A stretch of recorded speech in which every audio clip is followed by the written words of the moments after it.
الذین آمنوا وکانوا یتقون لہم البشری فی الحیاۃ الدنیا وفی الآخرہ لا تبدیل لکلمات اللہ ذالک هو الفوز العظیم. سن لو، بے شک اللہ کے دوست، ان پر نہ کوئی خوف ہے اور نہ وہ غمگین ہوں گے، وہ جو ایمان لائے اور تقوی اختیار کرتے ہیں، یعنی اللہ سے ڈرتے ہوئے زندگی بسر کرتے ہیں، وہ ہے اللہ کے دوست. ان کے لیے دنیا کی زندگی میں بھی خوشخبری ہے. یہ خوشخبری بعض اوقات انہیں لوگوں کی زبان سے ملتی، ان کے نیک اعمال کی بدولت، بعض اوقات خواب کے ذریعے ملتی ہے جو وہ خود دیکھتے ہیں یا پھر لوگ ان کے بارے میں دیکھتے ہیں. اور آخرت میں بھی ان کے لیے خوشخبریاں ہیں، ان کے لیے رحمتیں ہیں. اللہ کی باتوں کے لیے کوئی تبدیلی نہیں. یہی بہت بڑی کامیابی ہے. یعنی اس سے بڑا اعزاز کسی کے لیے کیا ہو سکتا ہے کہ اللہ سبحانہ وتعالی اس کو اپنا دوست بنا لے اور اس کی مدد فرمائے اور اس کے خوف اور غم کو خوشی میں بدل دے اور وہ اولیاء اللہ میں شمار ہو جائے. اللہ سبحانہ وتعالی اپنے دوستوں کے غم کو نہ صرف یہ کہ خوشی میں بدل دیتا ہے بلکہ ان کے لیے اپنی خصوصی رحمت اور مدد فرماتا ہے. ایک مرتبہ رسول اللہ صلی اللہ علیہ وسلم اپنی امت کے غم میں رو رہے تھے تو اللہ سبحانہ وتعالی نے جبریل علیہ السلام کو بھیجا کہ جاؤ پوچھو محمد صلی اللہ علیہ وسلم کیوں رو رہے ہیں. حالانکہ اللہ سبحانہ وتعالی خود خوب جانتے ہیں بندوں کے دلوں کے حال، بندوں کے ظاہری حال. تو وہ آپ صلی اللہ علیہ وسلم کے پاس آتے ہیں اور پوچھتے ہیں کہ اللہ سبحانہ وتعالی نے مجھے آپ کے پاس بھیجا ہے اور اللہ تعالیٰ سب سے زیادہ جاننے والا ہے، آپ کیوں رو رہے ہیں؟ تو جبریل کو آپ نے بتایا کہ میں اپنی امت کے بارے میں رو رہا ہوں. تو انہوں نے آپ کو اللہ سبحانہ وتعالیٰ کا پیغام دیا کہ آپ ان سے کہہ دیں ہم آپ کو آپ کی امت کے بارے میں ضرور راضی کر دیں گے اور آپ کو غمگین نہ کریں گے. اسی طرح اللہ سبحانہ وتعالیٰ اپنے دوستوں کو خالی ہاتھ نہیں لوٹاتا.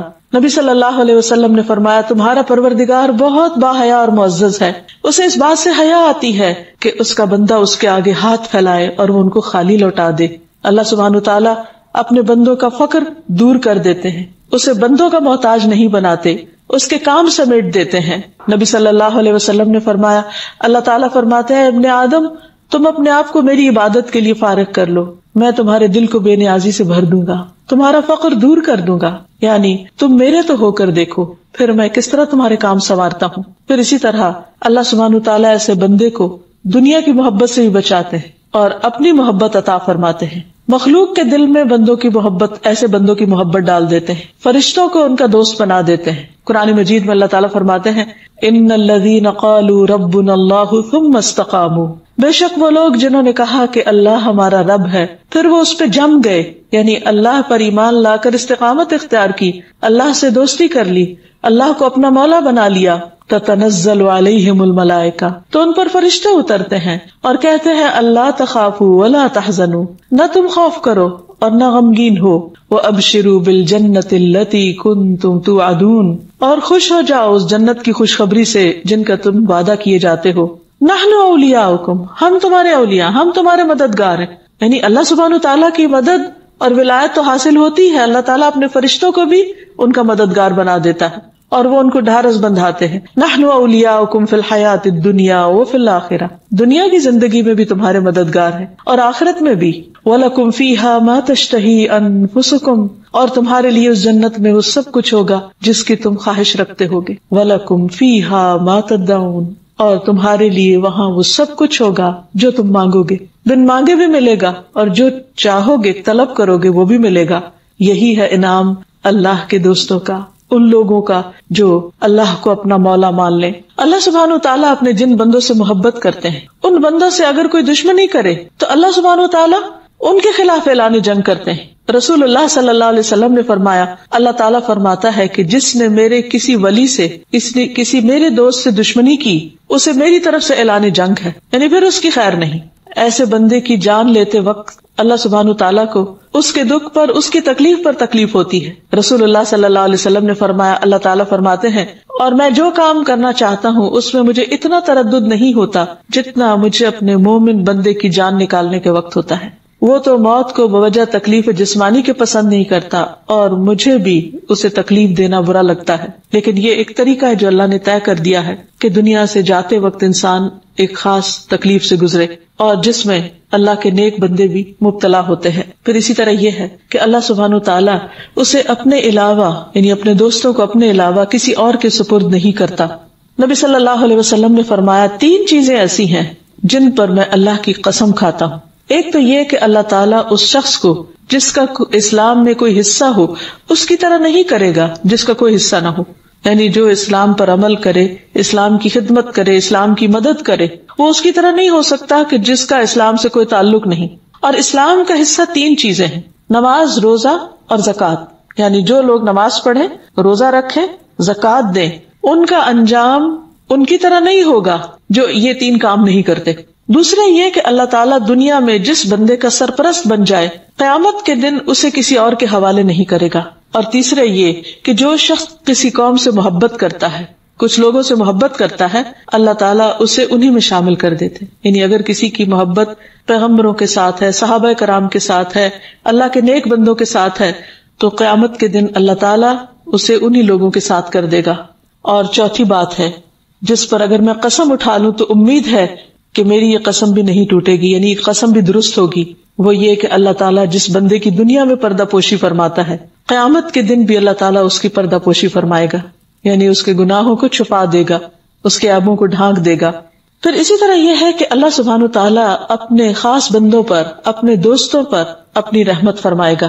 حسن بصری کہتے ہیں کہ مجھے یہ بات پہنچی ہے کہ رسول اللہ صلی اللہ علیہ وسلم نے فرمایا، اللہ تعالیٰ کے پاس 100 رحمتیں ہیں، جن میں سے اللہ نے تمام زمین والوں پر صرف 1 رحمت تقسیم فرمائی. نہیں، اس وقت دنیا میں جتنی بھی رحمت ہے اور جو بھی کچھ اچھا ہے، وہ اس رحمت کا صرف ایک حصہ ہے جو یہاں نظر آتا ہے، جس کی بنا پر بندے بندوں کے لیے مہربان ہوتے ہیں، حتیٰ کہ جانور بھی اپنے بچوں کے اوپر مہربان ہوتے ہیں، انہیں نقصان نہیں پہنچاتے. اور باقی تمام یعنی 99 رحمتیں اللہ نے اپنے اولیاء کے لیے رکھ چھوڑی ہیں، جو قیامت کے دن اللہ تعالیٰ اپنے دوستوں پر فرمائے گا. پھر اللہ اس ایک رحمت کو بھی لے کر جو اس نے دنیا والوں میں تقسیم کی ہے، ان 99 رحمتوں کے ساتھ ملا دے گا اور قیامت کے دن اپنے اولیاء پر 100 کی 100 پوری فرما دے گا. تو اس سے آپ دیکھیے کہ اس سے بڑھ کر اچھا کام کیا ہو سکتا ہے کہ انسان اللہ کو اپنا دوست بنا لے، اللہ پر ایمان لائے، اس سے ڈرتے ہوئے زندگی بسر کرے، اس کی اطاعت اور فرما برداری میں زندگی بسر کرے، صرف اس امید پر کہ چونکہ وہ بہت معاف کرنے والا ہے، دل بھر کے گناہ نہ کرتا چلا جائے. جب انسان کو اللہ سبحانہ وتعالیٰ کا یہ نام سمجھ میں آ جاتا ہے، اس کی یہ صفت انسان کے دل کے اندر اتر جاتی ہے، اس کے ساتھ ایک خاص کنیکشن ہو جاتا ہے، ایک تعلق ہو جاتا ہے، تو پھر انسان کو اپنی غلطیاں نظر آنے لگتی، پھر وہ اپنی کوتاہیوں پہ روتا ہے، پھر ان پہ معافی مانگتا ہے اور اللہ سبحانہ وتعالیٰ کے اس نام کا واسطہ دیتا ہے. جیسا کہ سورۃ البقرہ کے آخر میں دعا کا حصہ ہے، ربنا لا تؤاخذنا ان نسینا او اخطأنا ربنا ولا تحمل علينا اصرا كما حملته على الذين من قبلنا ربنا ولا تحملنا ما لا طاقة لنا به واعف عنا واغفر لنا وارحمنا انت مولانا فانصرنا على القوم الكافرين. اے ہمارے رب، ہم سے مواخذہ نہ کرنا، ہمیں نہ پکڑنا اگر ہم بھول جائیں یا خطا کر بیٹھیں. اے ہمارے رب، اور ہم پر کوئی بھاری بوجھ نہ ڈال جیسے تو نے ان لوگوں پر ڈالا جو ہم سے پہلے گزرے. اے ہمارے رب، ہم سے وہ چیز نہ اٹھوا جس کے اٹھانے کی ہم میں طاقت نہ ہو، اور ہم سے درگزر کر اور ہمیں بخش دے اور ہم پر رحم فرما. تو ہی ہمارا مولا ہے، تو ہی ہمارا مددگار ہے، کافر لوگوں کے مقابلے میں ہماری مدد فرما. پھر اسی طرح انسان جب اپنے گناہوں سے تنگ ہوتا ہے، جب اپنی غلطیوں پر نادم ہوتا ہے اور اپنا تزکیہ کرنا چاہتا ہے، تو بھی اللہ سبحانہ وتعالیٰ کی اسی صفت کا واسطہ دے کر اللہ سے دعا کرتا ہے. نبی صلی اللہ علیہ وسلم نے یہ دعا سکھائی ہے، اللہم انی اعوذ بک من العجز والکسل والجبن والبخل والحرم وعذاب القبر اللہم آت نفسی تقواها وزکها انت خیر من زکاها انت ولیہا ومولاہا. اللہم انی اعوذ بک من علم لا ينفع ومن قلب لا يخشع ومن نفس لا تشبع ومن دعوت لا يستجاب لها. اے اللہ، میں لاچاری، سستی، بڑھاپے، بزدلی، کنجوسی اور عذاب قبر سے آپ کی پناہ میں آتا ہوں. اے اللہ، میرے نفس کو تقوی عطا فرما اور اس کا تزکیہ فرما، یعنی اس کو صاف کر دے. کیونکہ حقیقت یہ ہے کہ انسان کے اندر کے 2 دشمن اس کے لیے سب سے زیادہ خطرناک ہے. ایک اس کا اپنا نفس اور دوسرے شیطان کے وسوسے، جو اسے مسلسل اللہ سبحانہ وتعالیٰ کی اطاعت سے دور کرتے ہیں. تو اس لیے جس بندے کو اللہ سے محبت ہوتی، وہ کبھی بھی یہ نہیں چاہتا کہ گناہ کا کام کر کے اپنے رب کو ناراض کرے اور اس کی دوستی سے محروم ہو. اس لیے وہ دعائیں کرتا کہ اللہ تو میرے نفس کا تزکیہ کر دے، مجھے میرے نفس کے شر سے محفوظ رکھ، اور پھر اسی نام کا واسطہ دے کر کہ تو ہی اس کا مولا ہے، تو ہی میرا مددگار ہے، تو ہی میری یہ مشکل آسان کرے تو ہو سکتی ہے. اے اللہ، میں خشوع سے خالی دل، نہ بھرنے والے نفس، نہ نفع دینے والے علم اور نہ قبول ہونے والی دعا سے آپ کی پناہ میں آتا ہوں۔ پھر یہ کہ جو شخص اللہ سبحانہ وتعالیٰ کو اپنا مولا مان لیتا ہے پھر وہ اپنے تمام معاملات اللہ کے سپرد کر دیتا ہے۔ حسن بن علی رضی اللہ عنہ فرماتے ہیں کہ رسول اللہ صلی اللہ علیہ وسلم نے مجھے وتر میں قنوت کے لیے چند کلمات سکھائے: اللہم اہدنی فی من ہدیت وعافنی فی من عافیت وتولنی فی من تولیت وبارک لی فیما اعطیت وقنی شر ما قضیت فانک تقضی ولا یقضى علیک انہ لا یذل من والیت ولا یعز من عادیت تبارکت ربنا وتعالیت نستغفرک ونتوب الیک۔ اے اللہ مجھے ان لوگوں کے ساتھ ہدایت دے جنہیں تو نے ہدایت بخشی، یعنی مجھے ہدایت والوں میں شامل کر لے۔ میری ان لوگوں کے ساتھ نگہبانی فرما جن کو تو نے نگہبانی عطا فرمائی۔ مجھے جو کچھ دیا ہے اس میں برکت عطا فرما۔ مجھے اس شر سے محفوظ رکھ جس کا تو نے فیصلہ کیا ہے، کیونکہ تو ہی فیصلہ کرنے والا ہے اور تجھ پر کوئی فیصلہ نہیں کرتا، یعنی کوئی تیرے فیصلے کو بدل نہیں سکتا۔ جس کے ساتھ تو دوستی کر لے، جس کا تو مولا ہو جائے، وہ کبھی ذلیل نہیں ہوتا، اور جس سے تو دشمنی کر لے وہ کبھی عزت نہیں پا سکتا۔ اور تو ہمارا رب بڑا بابرکت اور عظیم تر ہے، تجھ سے ہی ہم بخشش مانگتے ہیں اور تیری طرف پلٹتے ہیں۔ پھر یہ ہے کہ جب انسان اللہ سبحانہ تعالیٰ کی ولایت کو سمجھ جائے، اللہ کے المولا الحقیقی الحق ہونے کو مان جائے، تو پھر اس کی اپنی زندگی میں بھی اس کے اثرات نظر آنے چاہیے۔ اور سب سے پہلی بات یہ کہ انسان اپنے اندر اللہ سبحانہ تعالیٰ کی عبادت کا شوق پیدا کرے، اللہ کو دوست بنائے اور اس کی دوستی کے تقاضوں کو پورا کرے، کیونکہ یاد رکھیے کوئی بھی ریلیشن شپ ون سائیڈڈ نہیں ہوتا، یک طرفہ نہیں ہوتا۔ یہ نہیں ہو سکتا کہ آپ تو اللہ تعالیٰ سے کوئی تعلق ہی نہ رکھیں اور وہ آپ کا مولا بن جائے۔ تو اگر آپ چاہتے ہیں کہ اللہ سبحانہ تعالیٰ کی ولایت حاصل ہو تو اس کے لیے ضروری ہے کہ پھر آگے بڑھ کر اللہ سے دوستی کی جائے، وہ کام کیے جائیں کہ جن سے اللہ سبحانہ تعالیٰ راضی ہو، اور پھر اللہ سبحانہ تعالیٰ ہی کی ولایت حاصل کی جائے، کسی اور کی نہیں۔ اللہ سبحانہ تعالیٰ کی یہ ولایت حاصل کرنے کے لیے، اس دوستی کے لیے کیا کرنا چاہیے؟ اپنے اندر تقویٰ پیدا کرنا چاہیے، کیونکہ اللہ سبحانہ تعالیٰ فرماتے ہیں واللہ ولی المتقین، اللہ متقین کا دوست ہے، ان کا ولی ہے، ان کا مددگار ہے۔ تو حقیقت یہ ہے کہ ہر طرح کے معاملات میں اللہ سبحانہ تعالیٰ پر ہی بھروسہ کرنا چاہیے۔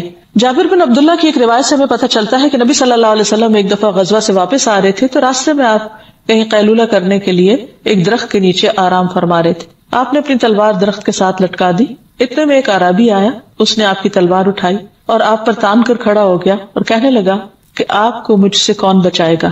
تو آپ صلی اللہ علیہ وسلم نے اسپونٹینیسلی فرمایا میرا رب، میرا مولا اللہ۔ تو وہ شخص کانپنے لگا اور تلوار اس کے ہاتھ سے چھوٹ گئی، اور اس کے بعد نبی صلی اللہ علیہ وسلم نے اس شخص کو کوئی سزا نہیں دی۔ پھر اسی طرح ہمیں ہر طرح کے حالات میں، ہر مشکل میں اللہ سبحانہ تعالیٰ ہی سے مدد مانگنی چاہیے۔ عبداللہ بن زبیر سے روایت ہے، وہ کہتے ہیں کہ جنگ جمل کے موقع پر جب حضرت زبیر وہاں کھڑے ہوئے تو انہوں نے مجھے بلایا، یعنی اپنے بیٹے کو بلایا۔ کہتے ہیں کہ میں ان کے پہلو میں جا کر کھڑا ہو گیا۔ انہوں نے کہا بیٹے، آج کی لڑائی میں یا ظالم مارا جائے گا یا مظلوم، میں سمجھتا ہوں کہ آج میں مظلوم قتل کیا جاؤں گا، لیکن مجھے سب سے بڑی فکر اپنے قرضوں کی ہے۔ کیا تمہیں بھی کچھ اندازہ ہے کہ قرض ادا کرنے کے بعد ہمارا کچھ مال بچ سکے گا؟ یعنی اتنا قرضہ ہے کہ شاید کچھ بھی نہ بچے۔ تو انہوں نے کہا کہ بیٹے، میرے دنیا سے جانے کے بعد میرا مال فروخت کر کے میرا سارا قرض اتار دینا، اور فرمانے لگے کہ بیٹا اگر قرض ادا کرنے سے عاجز آ جاؤ، یعنی قرض ادا نہ ہو تو میرے مولا سے مدد چاہنا۔ عبداللہ نے کہا اللہ کی قسم میں ان کی بات سمجھ نہ سکا۔ میں نے پوچھا بابا آپ کا مولا کون ہے؟ من مولا کا؟ تو انہوں نے کہا میرا مولا اللہ ہے۔ عبداللہ نے بیان کیا قسم اللہ کی، قرض ادا کرنے کے معاملے میں جب بھی مجھے کوئی مشکل پیش آئی تو میں نے یہ کہہ کے دعا کی یا مولا الزبیر اقض عنہ دینہ، اے زبیر کے مولا اس کا قرض دور کر دے، ان کی طرف سے قرض ادا کر دے۔ اور وہ کہتے ہیں کہ حقیقت میں ادائیگی کی کوئی نہ کوئی صورت پیدا ہو جاتی، یعنی مولا کا نام لے کر جب دعا کی جاتی تو دعا قبول ہو جاتی۔ پھر اسی طرح یہ ہے کہ اگر ہم چاہتے ہیں کہ واقعی اللہ سبحانہ تعالیٰ ہمارا مولا ہو تو پھر ہمیں اس کی طرف سے عائد کی ہوئی پابندیوں کو بھی قبول کرنا چاہیے۔ رسول اللہ صلی اللہ علیہ وسلم نے فرمایا اللہ تعالیٰ نے اپنے بندوں پر 5 نمازیں فرض کی، جس نے انہیں ادا کیا اور ان کا حق ہلکا سمجھتے ہوئے اس میں سے کچھ ضائع نہ کیا تو اللہ تعالیٰ کی طرف سے اس کے لیے یہ عہد ہے کہ وہ اس کو جنت میں داخل فرمائے گا، اور جس نے ان کو ادا نہ کیا اور ان کا حق ہلکا سمجھتے ہوئے ان میں سے کچھ ضائع کیا تو اللہ تعالیٰ کا اس کے لیے کوئی عہد نہیں، چاہے تو عذاب دے چاہے تو معاف کر دے۔ پھر اسی طرح بندہ جب اللہ کو اپنے مولا کے طور پر پہچانتا ہے تو پھر خوشی کے موقع پر بھی اسی کی طرف رجوع کرے، کیونکہ عام حالات میں بھی آپ دیکھیں کہ جب آپ خوش ہوتے ہیں تو آپ اپنے دوستوں کی طرف جاتے ہیں، اپنے دوستوں کے ساتھ اپنی خوشی شیئر کرتے ہیں۔ بندے کو جب اللہ سبحانہ تعالیٰ کی دوستی محسوس ہو، اللہ سبحانہ تعالیٰ کے ساتھ ایک تعلق محسوس ہو، تو پھر خوشی میں اس کا شکر ادا کرنا چاہیے، سب سے پہلے اسی کی طرف رجوع کرنا چاہیے، جیسے نبی صلی اللہ علیہ وسلم فوراً سجدہ شکر ادا کیا کرتے تھے۔ اسی طرح خوف کی حالت میں بھی اسی کی طرف رغبت کرنی چاہیے، جیسے نبی صلی اللہ علیہ وسلم ہر غم، خوف، پریشانی کے موقع پر سب سے پہلے نماز کی طرف دوڑتے، پھر شکر گزاری کے ذریعے اللہ تعالیٰ کو خوش کرنا چاہیے۔ نبی صلی اللہ علیہ وسلم رات کے وقت طویل قیام کیا کرتے تھے، حتیٰ کہ آپ کی پنڈلیاں مبارک سوج جاتی تھی، تو آپ سے کہا گیا اللہ تعالیٰ نے تو آپ کے اگلے پچھلے سارے گناہ معاف کر دیے، تو آپ فرماتے افلا اکون عبدا شکورا، کیا میں اللہ کا شکر گزار بندہ نہ بنوں؟ یعنی میں یہ قیام اور عبادت اللہ کے شکرانے کے طور پر ادا کرتا ہوں۔ پھر اسی طرح اللہ سبحانہ تعالیٰ کو ناراض نہیں کرنا چاہیے، بندوں کی خوشی میں اللہ کی ناراضگی مول نہیں لینی چاہیے، مضبوطی کے ساتھ اس سے چمٹ جانا چاہیے، ہر مشکل میں اسی کو پکارنا چاہیے۔ قرآن مجید میں اللہ تعالیٰ اپنے اولیاء کی صفت بیان کرتے ہیں، فَأَمَّا الَّذِينَ آمَنُوا بِاللَّهِ وَاعْتَصَمُوا بِهِ، وہ لوگ جو اللہ پر ایمان لائے اور انہوں نے اللہ کو پکڑ لیا، مضبوطی سے پکڑ لیا، تو اللہ تعالیٰ ان کے ساتھ کیا معاملہ کرے گا؟ فَسَيُدْخِلُهُمْ فِي رَحْمَةٍ مِّنْهُ، اپنی طرف سے ان کو اپنی رحمت میں داخل فرمائے گا، وَفَضْلٍ، اپنے خاص فضل سے نوازے گا، وَيَهْدِيهِمْ إِلَيْهِ صِرَاطًا مُسْتَقِيمًا، اور انہیں اپنی طرف سیدھے راستے کی ہدایت عطا کرے گا۔ پھر یہ کہ اللہ سبحانہ تعالیٰ سے اپنی اس دوستی، اس تعلق کو لوگوں کے سامنے بیان بھی کرنا چاہیے، اس کا اظہار بھی کرنا چاہیے۔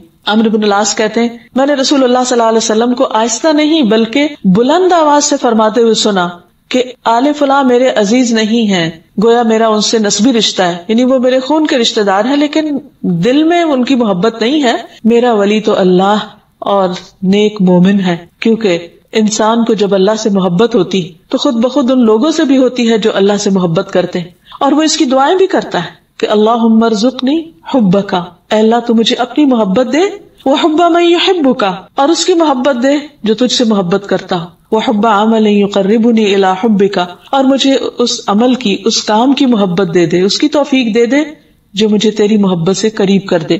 لیکن ان سب چیزوں کے لیے انسان کو جد و جہد کرنی پڑتی ہے، محنت کرنی پڑتی، کوشش کرنی پڑتی، انسان کے اوپر مختلف کیفیات گزرتی رہتی ہے، بعض اوقات وہ اپنے ارادوں میں کمزور پڑ جاتا ہے، بعض اوقات کسی مشکل کو دیکھ کر وہ رکنے لگ جاتا ہے، یعنی نیکی کے کام سے، کبھی نفس کی ٹمپٹیشنز ہوتی ہیں، تو ایسے میں انسان کو اللہ کی صرف دوستی نہیں، اس دوستی کو مینٹین رکھنے کی بھی ضرورت ہوتی ہے۔ اس لیے اللہ سبحانہ تعالیٰ فرماتے ہیں وَجَاهِدُوا فِي اللَّهِ حَقَّ جِهَادِهِ، اللہ کے بارے میں جہاد کرو جیسا کہ جہاد کا حق ہے، یعنی ہر وقت مسلسل ایک جد و جہد کی حالت میں رہو۔ هُوَ اجْتَبَاكُمْ، اس نے تم کو چن لیا ہے، وَمَا جَعَلَ عَلَيْكُمْ فِي الدِّينِ مِنْ حَرَجٍ، اور دین کے معاملے میں تم پر کوئی حرج یعنی کوئی تنگی نہیں رکھی، ملت ابیکم ابراہیم، جو تمہارے باپ ابراہیم کا طریقہ ہے، هُوَ سَمَّاكُمُ الْمُسْلِمِينَ، اس نے تمہارا نام مسلمان رکھا ہے، من قبل، اس سے پہلے بھی، وفی ھذا، اور اس ملت میں بھی، لیکون الرسول شہیدا علیکم، تاکہ رسول تم پر گواہ ہو، وتکونوا شہداء علی الناس، اور تم لوگوں پر گواہ بن جاؤ، فاقیموا الصلاۃ، تو نماز قائم کرو، وآتوا الزکاۃ، زکوٰۃ ادا کرو، واعتصموا باللہ، اور اللہ کو مضبوط پکڑ لو، ھو مولاکم، وہ تمہارا مولا ہے، فنعم المولا ونعم النصیر، کتنا اچھا مولا اور کتنا اچھا مددگار۔ یعنی اگر تم اللہ کو اپنا مولا مانتے ہو اور اسے اپنا مددگار بنانا چاہتے ہو تو پھر ضروری ہے کہ تم بھی اپنے فرائض ادا کرو اور مسلسل کوشش میں لگے رہو۔ پھر اسی طرح نہ صرف یہ کہ اپنی ذاتی زندگی میں بلکہ اپنے ظاہری طور طریقوں میں بھی ایسے انسان بن جاؤ کہ تمہیں دیکھ کر اللہ یاد آئے۔ نبی صلی اللہ علیہ وسلم نے اللہ تعالیٰ کے اس فرمان پر کہ خبردار بے شک اللہ کے دوستوں پر نہ کوئی خوف ہوگا نہ کوئی غمگین ہوں گے وہ، اس کے بارے میں فرمایا کہ اللہ کے اولیاء